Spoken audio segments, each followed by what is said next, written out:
Ovidie et merci d'être avec nous dans Be Young, Be Strong, cette émission adressée à vous, les étudiants, qui nous ramène à la jeunesse. Justement, concernant la vôtre, Ovidie, qui étiez-vous à 18-20 ans et à quoi rêviez-vous? À 18-20 ans. Alors 18 ans, j'étais en première année de DUG, puisqu'on disait DUG à l'époque. J'étais en première année de DUG de philosophie. Et qu'est-ce que je faisais à 18 ans? Je fais quand même un truc un peu marquant à 18 ans, c'est que j'ai tourné dans un film pornographique à 18 ans. Et donc, j'ai créé le personnage Ovidie à 18 ans. Mais c'était donc l'année 98-99. C'était ça, l'année universitaire 98-99, c'est à ce moment-là.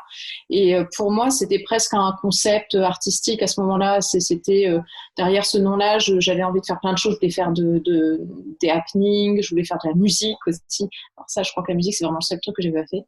Mais je voulais faire des films, je voulais écrire. Enfin voilà, pour moi, c'était une espèce d'alter ego, de personnages que j'avais créé, mais c'était presque un projet artistique en fait, c'était presque un nom de code pour un projet artistique à la base. Et puis voilà où j'en étais à 18 ans. On peut peut-être montrer une photo de l'époque, si vous en avez une. Ouais, avec un chien toujours, hein. De toute façon, dès que je tombe sur des photos, mais même de moi enfant, il y a toujours un clébard à proximité. Et même aujourd'hui, quand on regarde, je sais pas si on regarde l'historique de mon téléphone, il y a toujours des chiens partout. Enfin bon, bref. Pourquoi? Je sais pas, j'ai toujours vécu avec des chiens et puis j'aime bien organiser des événements aussi en rapport avec les chiens. Là, on est en pleine préparation d'une journée d'études transdisciplinaire, un peu plus sérieuse sur le chien qui aura lieu à Angoulême le 2 juillet. On avait aussi organisé il y a 2 ans un festival de films de chiens. Enfin, voilà. Donc pour moi, enfin, le chien, c'est un sujet qui est pas tout à fait légitime d'ailleurs. On s'en rend bien compte. Il n'y a pas tant d'études, il n'y a pas tant de recherches comme ça sur le chien. Il y a de la recherche sur les animaux sauvages, sur plein de choses, mais le chien, c'est un sujet qui n'est pas tout à fait légitime. Et moi, j'aime bien les sujets qui ne sont pas légitimes. En fait, d'une façon générale, quand on regarde tout ce sur quoi j'ai travaillé ces 20 dernières années, c'est toujours des champs de recherche qui ne sont pas tout à fait légitimes. Moi, j'aime bien relégitimer certains sujets qui ne le sont pas. J'aime bien participer à ce processus de légitimation. Enfin, voilà, je trouve ça intéressant. Et donc, le chien. Et d'ailleurs, votre nom Ovidie ne vient pas d'Ovide comme le pensent certains, mais c'est justement un personnage bande dessinée qui est toujours un petit peu à la marge, comme vous pouvez l'être, en ayant toujours un pied dedans, un pied dehors. Donc ça aussi, c'est pas par hasard, j'imagine. Alors à cet âge-là, à 18 ans, vous aviez une passion déjà pour la littérature. Vous vous êtes lancé dans des études de philosophie. En quoi est-ce que la littérature et la philosophie vous nourrit? C'était plus la philosophie que la littérature. Je dois avouer qu'à ce moment-là, je ne lisais pas beaucoup de littérature, ce qui est quand même assez drôle. Je le dis souvent d'ailleurs, souvent je dis mais je lis pas de littérature, pourtant j'ai fait un doctorat de lettres quand même par la suite, mais j'avoue que j'étais beaucoup plus intéressée, en fait j'allais faire soit mathématiques, soit philosophie.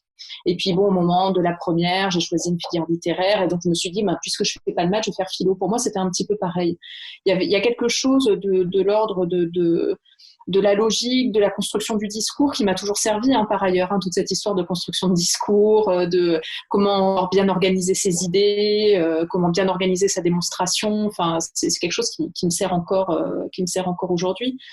Je sais pas, parce qu'il y a quelque chose à la fois qui permet de manier des concepts abstraits, et en même temps il y avait quelque chose d'extrêmement logique qui moi me rassurait. Donc c'est pour ça que j'étais pas forcément très intéressée, en tout cas à ce moment-là. Il m'a fallu des années avant de l'être. Je n'étais pas très intéressée par tout ce qui mobilisait l'émotion, en fait. Par exemple, la littérature, la peinture, les arts en général.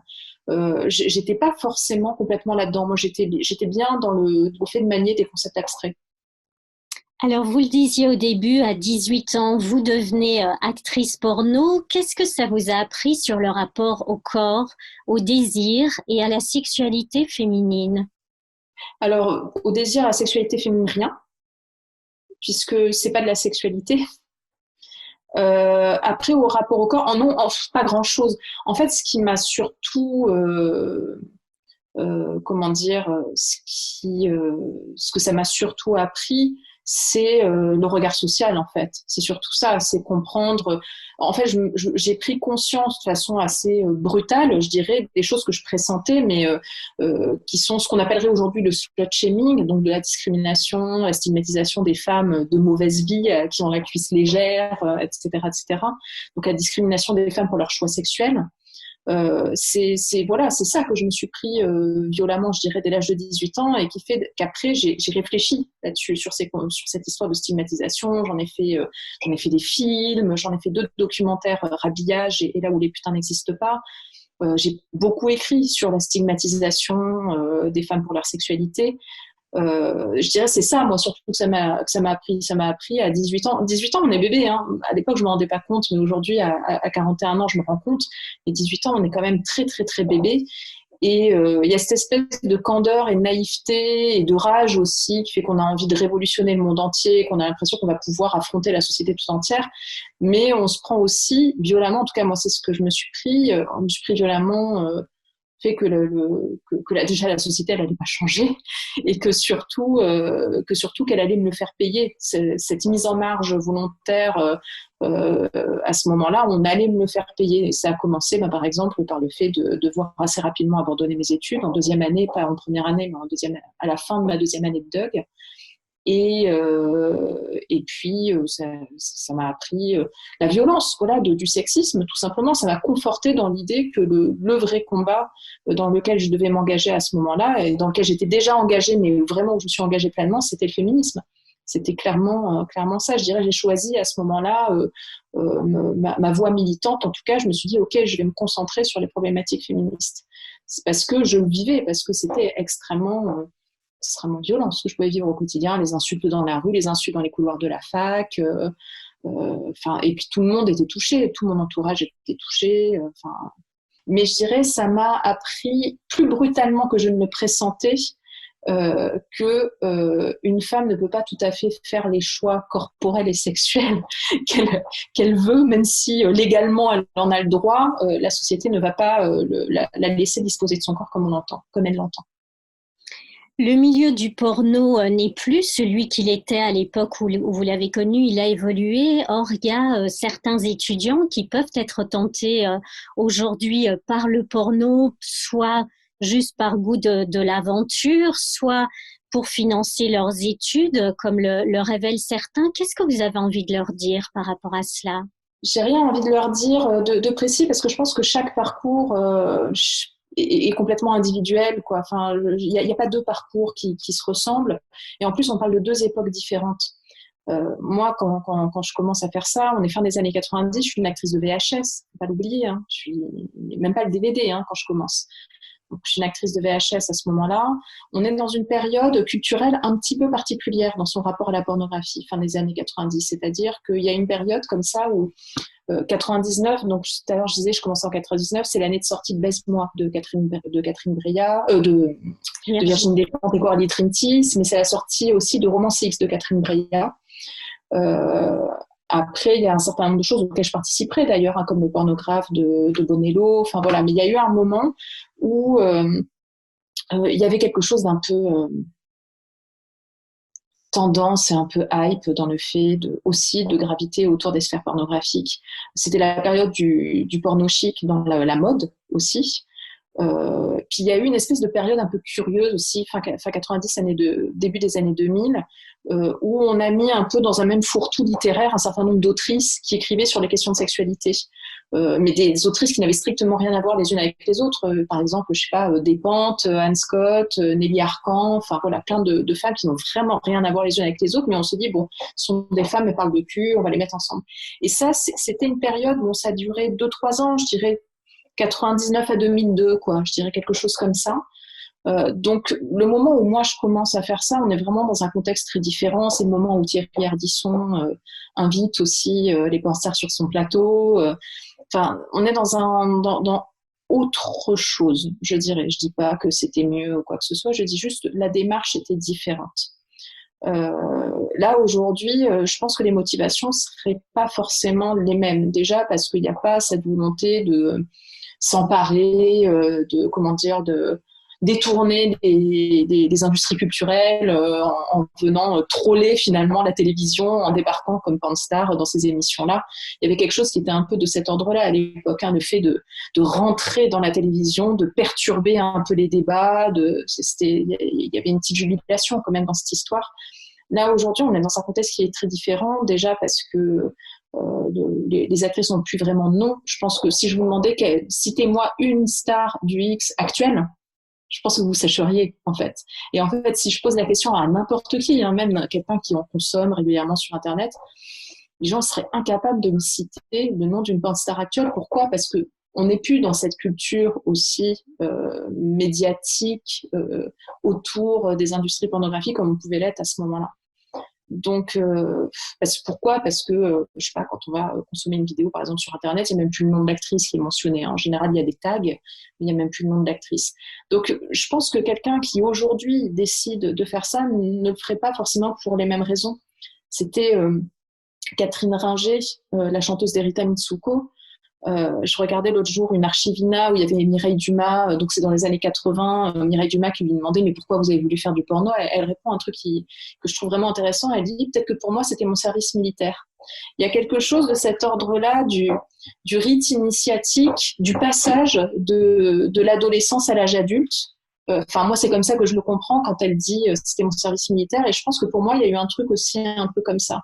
Je pense qu'aujourd'hui, les motivations ne seraient pas les mêmes. Quelqu'un qui me dirait ah mais moi je fais ça parce que j'ai besoin d'argent, j'aurais envie de lui dire mais il y a plein d'autres façons de faire de l'argent qui n'impliquent pas de cramer son image au regard de l'ensemble de la société pour des siècles et des siècles. Ou en tout cas ad vitam aeternam, ça c'est sûr, quoi. Enfin, jusqu'au bout de sa vie en général on est cramé à partir du moment où on a fait ne serait-ce qu'une vidéo, puis qu'on n'a fait qu'une vidéo, qu'on en ait fait 200, c'est la même chose. Donc je sais pas ce que je leur répondrai. De bien réfléchir parce que c'est une mise en marge qui a énormément de comment dire de conséquences tout au long de notre vie. Alors, vous parliez de l'image, vous parlez aussi du sexisme qui est évidemment essentiel pour vous. Et dans votre texte À cause des garçons, que vous signez dans le recueil Sororité aux éditions Point, un recueil dirigé par Chloé Delhomme, vous écrivez que dans l'univers des Schtroumpfs, comme dans nos sociétés actuelles, c'est l'homme qui fixe les règles de la beauté du corps féminin. Pourquoi et comment s'en libérer aujourd'hui? Ah, c'est compliqué. C'est compliqué. On peut être dans la déconstruction et réfléchir à la déconstruction, ce travail que je fais depuis quelques années. C'est vrai, ça tourne beaucoup autour de la déconstruction quand même, ce que je peux faire, que ce soit avec Libre, ou que ce soit avec ce texte, ou avec plein d'autres choses. On peut avoir conscience de la provenance de notre aliénation sans pour autant être capable de tout casser, de tout démanteler. Enfin, c'est compliqué, c'est-à-dire on peut savoir d'où ça vient. Par exemple, si on prend l'exemple des régimes, on peut savoir d'où ça vient. On peut parler de l'enclos symbolique de Bourdieu, on peut parler de plein de choses comme ça en disant, OK, qu'est-ce qui fait que les femmes sont maintenues dans un enclos symbolique comme ça? Qu'est-ce qui fait qu'elles n'ont pas la totale décision de ce qu'elles vont faire de leur corps, jusque dans leur façon de l'alimenter aussi? C'est pas parce qu'on a conscience de ça qu'on est capable tout à coup de se dire ouais c'est bon, je fais plus de régime, j'arrête tout et puis je m'assume et j'assume mon corps et tout va bien. La réalité c'est que on est dans un certain environnement social et qu'on peut pas s'en libérer comme ça. Donc pour savoir qu'est-ce qu'on pourrait faire exactement, je sais pas, réfléchir à tout ça, réfléchir à la déconstruction. Maintenant, comment est-ce qu'on reconstruit tout ça? Je ne sais pas. Que ce soit en tant que réalisatrice du porno ou plus tard en tant que réalisatrice de documentaires sur des thèmes aussi différents que l'industrie du sexe, la prostitution, l'accouchement. C'est vrai que le corps est un petit peu le fil rouge de votre travail. Qu'est-ce que vous diriez que tout cela dit de nos sociétés et dit aussi de nous-mêmes, ce rapport au corps, ce rapport à l'image ou ce rapport à la sexualité?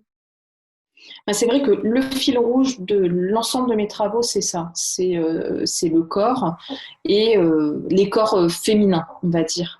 Alors même si, qu'est-ce que ça veut dire les corps féminins? Finalement, ça ne veut pas dire grand-chose, quoi. Ça peut être très, très vaste. Donc on va dire les questions de sexualité et les questions de rapport au corps. Euh, pour moi, tout est lié. C'est-à-dire quand je traite de la question des violences obstétricales, par exemple dans Tu enfanteras dans la douleur, ou quand je traite des questions de sexualité, pour moi, il y a un lien qui est évident, qui est celui du droit de disposer de son corps comme on l'entend, et aussi, ça soulève aussi la question du consentement. Je pense particulièrement à la question des violences obstétricales. Finalement, la question que soulève ce film, c'est la question du consentement. Est-ce qu'on subit ces gestes-là? Est-ce qu'on va subir une épisiotomie, une césarienne, etc.? Est-ce qu'on est consulté? Enfin voilà, se poser la question du rapport entre la patiente et le sachant et l'autorité du sachant. Mais finalement, cette question-là de consentement, enfin, je veux dire, on le voit bien surtout depuis 3 ans et demi, depuis octobre 2017, on voit bien à quel point cette question du consentement, elle est centrale. Donc, pour moi, le lien, il est là. Donc, c'est vrai que pour moi, enfin, ça a été comment dire, mon point de départ, à partir du moment où j'ai commencé à vraiment m'investir activement dans les luttes féministes, je me suis dit, OK, on va revenir à cette question du corps. Puisque comme je le disais tout à l'heure, très tôt, finalement, on m'a punie pour avoir disposé de mon corps comme je l'entendais. Cette punition, elle était très forte. Donc je me suis dit, OK, on va revenir aux basiques, on va revenir aux fondamentaux. Et quand on regarde ce que j'ai pu faire ces 20 dernières années, je ne me suis pas du tout attaquer aux questions par exemple, d'égalité salariale ou ce genre de choses. Moi, je suis pas du tout allée sur ces territoires-là je dirais pas qu'ils m'intéressent pas, c'est pas vrai, mais je dirais qu'ils m'intéressent beaucoup moins. Moi, je suis toujours restée dans un truc vraiment très basique et très primaire, qui est le rapport au corps. Vous évoquiez MeToo, c'est vrai que ça a eu l'effet d'une bombe. Comment est-ce que vous diriez que ça a impacté différemment les relations hommes-femmes? Comment est-ce que chacun peut essayer d'y trouver la place tout en libérant la parole et en posant les limites, comme vous disiez, pour disposer, apprendre à dire non, apprendre à dire c'est mon corps, c'est mon désir, c'est moi qui décide. Alors, je pense qu'on n'est pas encore au bout des effets, je dirais, de MeToo. On est encore, on n'est pas encore, on n'a pas encore tout vu, je dirais. Et qu'est-ce que ça a changé? Bah, ça a rebattu un peu les cartes de l'hétérosexualité, hein, faut bien le dire. Enfin, j'ai quand même l'impression. Déjà, la première chose, c'est qu'on n'a jamais autant parlé de consentement que depuis 3 ans et demi. Mais je le vois même en lycée, je fais parfois des interventions scolaires. Je suis extrêmement agréablement surprise de voir à quel point les ados sont vachement plus au point sur les questions de consentement qu'on ne pouvait l'être, par exemple, à mon âge, quand j'étais ado dans les années 90. On ne parlait pas de consentement, c'était un non-sujet. Euh, Ils emploient des termes donc, comme slut-shaming, dont on parlait tout à l'heure. Ils sont beaucoup plus bienveillants, ils sont beaucoup plus sensibilisés aux questions de harcèlement aussi.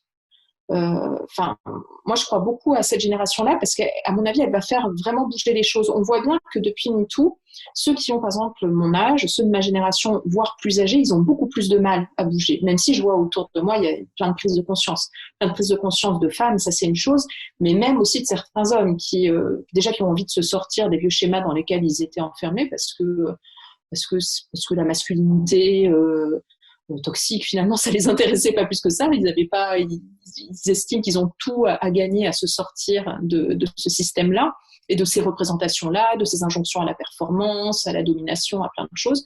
Ils ont envie de sortir de ce bordel-là, ça les intéresse pas du tout. Donc on voit quand même que ça bouge de partout, mais moi, j'ai envie de dire, ceux vraiment en qui j'ai complètement confiance, ce sont ceux qui arrivent là, ceux qui sont ados là maintenant, ados ou jeunes adultes aussi. Je vois bien pour enseigner aussi auprès de masters, je vois bien même si le confinement fait que je les ai moins vus cette année, mais que c'est la même chose pour tout le monde.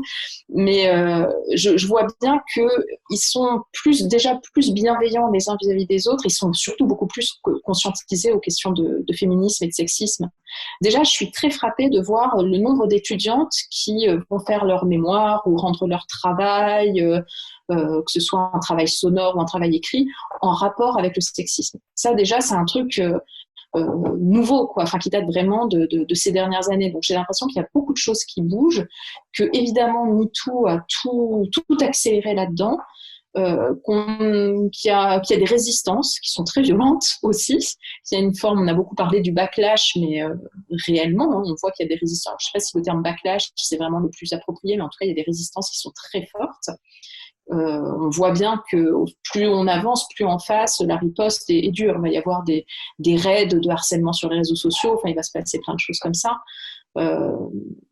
Donc c'est pour ça que je disais, on n'a pas encore vu le bout de MeToo et des conséquences de MeToo. Je pense qu'on est en train de casser plein de choses. On a cassé la maison. Et là, très bientôt, je pense qu'il va y avoir comme un effet de balancier. On va se poser la question de qu'est-ce qu'on reconstruit par-dessus tout ça. Enfin, il me semble. Hein. Je pense que tout à l'heure, on parlait de déconstruction. Je pense que va venir maintenant le temps de la reconstruction. Et là, il va se passer des choses vraiment intéressantes. Ce temps de la reconstruction que vous évoquez, vous le liez aussi à l'éducation sexuelle qui est très importante, à cette éducation que vous transmettez aux jeunes dont vous parlez. Pourquoi est-ce que vous avez imaginé la BD, la série Arte qui s'appelle Libre et qui essaye justement de déconstruire les clichés des dictats sexuels qui nous sont imposés et qui se traduisent également chez les jeunes d'aujourd'hui? En fait, Libre, à la base, c'est une bande dessinée. C'est un manifeste illustré, plus précisément avec Digli, illustré par Digli. C'est un manifeste contre les dictats sexuels. C'est ça le sous-titre de Libre. Donc, ça dit bien ce que ça veut dire. On s'est rendu compte avec Digli, donc il est sorti en 2017. Et on s'est rendu compte avec Digli, quand on a fait beaucoup d'interventions en librairie, déjà que notre lectorat était jeune, plus jeune que nous. Déjà, il y avait beaucoup de jeunes femmes. Des étudiantes, enfin voilà, c'était plutôt finalement ces personnes-là qui étaient sensibles à ce qu'on avait pu écrire. Il y avait des échanges qui étaient extrêmement intéressants et très enrichissants, et c'était tellement stimulant que bon, la BD a bien fonctionné, mais on s'est dit il faut s'adresser au plus grand nombre. Et comment est-ce qu'on fait pour s'adresser aux personnes de cette génération-là? Déjà en proposant quelque chose de gratuit. Ça, c'est une chose, une série accessible gratuitement et surtout accessible depuis son portable ou depuis son ordinateur. C'est comme ça qu'on a pensé à faire une web série. C'est que tout le monde peut y avoir accès, et le fait est que tout le monde y a vraiment accès, parce qu'on a eu des chiffres assez récemment et on est à quelque chose comme 18 millions de vues, ce qui est énorme. Pour Arte TV, c'est beaucoup. Donc voilà, on est très très très content. On se rend compte, alors que moi je suis complètement inconnue au bataillon, par exemple en Allemagne ou dans d'autres pays où Arte aimait, et où la série fonctionne très bien. On sait qu'elle fonctionne en Allemagne, elle fonctionne en Espagne, en Pologne même. Il se passe des choses assez curieuses, alors que là-bas, on a fait 0 promotion. Donc, ça veut dire que ça répond à des questions qui sont d'actualité, en tout cas pour les gens, et que, je sais pas, j'imagine que ça doit répondre à des questions pertinentes, quoi, puisque ça fonctionne. Mais nous, on ne pensait pas qu'on ferait 18 millions de vues. Hein. Franchement, on est dans notre bulle. Surtout, c'est tout le truc aussi des autrices et des illustratrices, qu'on est dans notre bulle, on est fermé. Puis moi, quand je suis en documentaire, je reste enfermée en salle de montage. Bon. Donc, on n'est pas forcément tout le temps avec les gens. Mais ça nous a prouvé quand même que c'était une stratégie qui n'était pas mauvaise de faire une web série comme ça, parce que finalement tous les messages qu'on avait fait passer dans la bande dessinée, on avait envie de les faire passer, de les transmettre au plus grand nombre, et il faut croire que c'était le bon médium pour. Et ces messages, c'est quoi justement? Libre, c'est comme on disait tout à l'heure, je parlais de déconstruction, mais c'est vraiment ça, puisque c'est vraiment ça, c'est prendre un par un toutes les injonctions à caractère sexuel. Et puis les démonter, c'est-à-dire se poser la question de leur provenance, ça vient d'où, pourquoi est-ce que je m'épile intégralement, pourquoi je fais ça, pourquoi telle pratique c'est à la mode, pourquoi tel truc. Mais ça posait aussi surtout la question de de la représentation des sexualités dans notre environnement culturel et médiatique. C'est surtout ça, Libre. Hein. Libre, ça donne pas de conseils. Il n'y a pas de conseils sexo, c'est pas du tout ça. C'est plutôt se poser la question, par exemple, de la représentation du BDSM dans notre environnement culturel. Donc, par exemple, dans 50 nuances degrés ou ce genre de choses. OK, 50 nuances degrés, ben, ça fait appel à quel schéma? Ben, les schémas initiatiques avec la jeune fille initiée par le gros méchant riche, etc. Bon, voilà. C'est plus une analyse, je dirais, de la représentation des sexualités et des injonctions aussi qui nous entourent. C'était ça. Alors après, on les a divisés en thématiques. Il y en a sur les règles, il y en a sur le poids, il y en a sur le fait de vieillir aussi, il y en a sur le BDSM. Enfin, je les ai plus tous en tête. On en a fait une dizaine, on a fait 10 pour la première saison, et puis on verra si on en fait une seconde. Ok, c'est bourré d'humour, c'est très savoureux et ça parle effectivement à tout le monde. Alors, vous le disiez, on vit quand même des temps très particuliers. Vous ne voyez pas vos étudiants et eux-mêmes ont du mal à avoir des relations autres, des relations amoureuses ou des relations sexuelles. Justement, sur France Culture, vous avez imaginé là aussi une série en 4 épisodes, Vivre sans sexualité. Comment on fait pour vivre sans sexualité?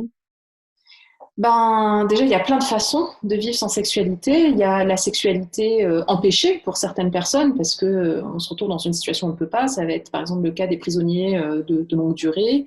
Il y a des personnes qui en font un choix religieux, éthique. Mais surtout, moi, ce qui m'intéressait d'aborder, ce sont les personnes qui n'ont plus envie ou n'ont pas envie. Donc, évidemment, les asexuels, les personnes asexuelles sont abordées. Mais ce qui m'intéressait, moi, c'était d'aller voir toutes les femmes autour de moi qui sont soit plus âgées, soit plus jeunes que moi, soit qui ont le même âge que moi, qui sont pas forcément prudes, qui sont pas du tout mues par une quelconque volonté religieuse, conservatrice ou que sais-je, et qui, maintenant, à l'époque où nous vivons, disent « je veux plus. L'hétérosexualité, je veux plus. Je veux plus. » Alors, il y en a pour qui c'est pas une sortie de la sexualité, ça va être une sortie de l'hétérosexualité, qui va d'abord passer par une sortie de la sexualité tout court. Il y en a qui se rendent compte que finalement, elles n'ont jamais vraiment voulu. C'est l'interview que je trouve très intéressante de Lio chez Augustin Trapenard au micro de France Inter, où elle disait « Moi, ça fait 8 ans que je baisse pas, et puis de toute façon, le désir féminin, je ne le connais pas, puisque je me rends bien compte que toute ma vie, mon désir a été finalement limité, circonscrit à par celui des hommes, en fait. » Et ça, je trouve ça intéressant. Cette prise de conscience collective, je vois vraiment beaucoup de gens autour de moi, beaucoup de femmes autour de moi qui disent « je ne veux plus. Je veux plus mettre un truc dans le machin mécaniquement. Je veux plus tout ça. » Ça, je trouve ça vraiment intéressant. Donc c'est long, hein, c'est une série de 4 documentaires radiophoniques, de 4 fois 55 minutes, donc pratiquement 4 heures. Mais sur ces 4 heures, il y en a tout de même 2, voilà, qui sont consacrées aux femmes et pour qui l'absence de sexualité n'est pas vécue comme quelque chose de frustrant, mais plutôt comme quelque chose de libérateur. Et ça, je trouve ça intéressant. C'est surtout quand on vient du milieu militant d'où je viens, qui est le milieu militant féministe pro-sexe.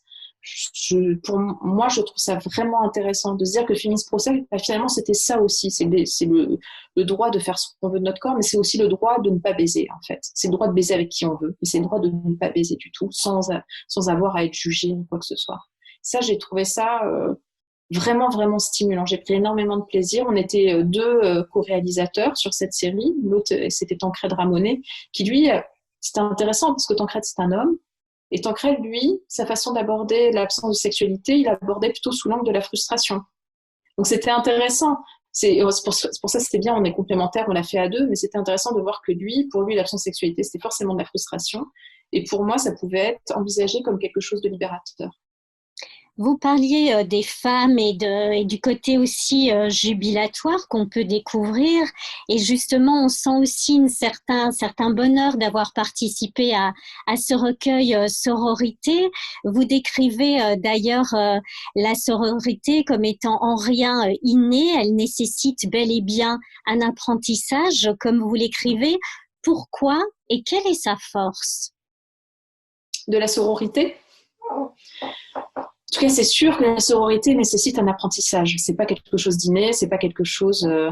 On nous enseigne dès le plus jeune âge à nous, comment dire, on nous dit de nous comparer aux autres filles. Il faut qu'on soit la plus belle, la plus mignonne, la première de la classe.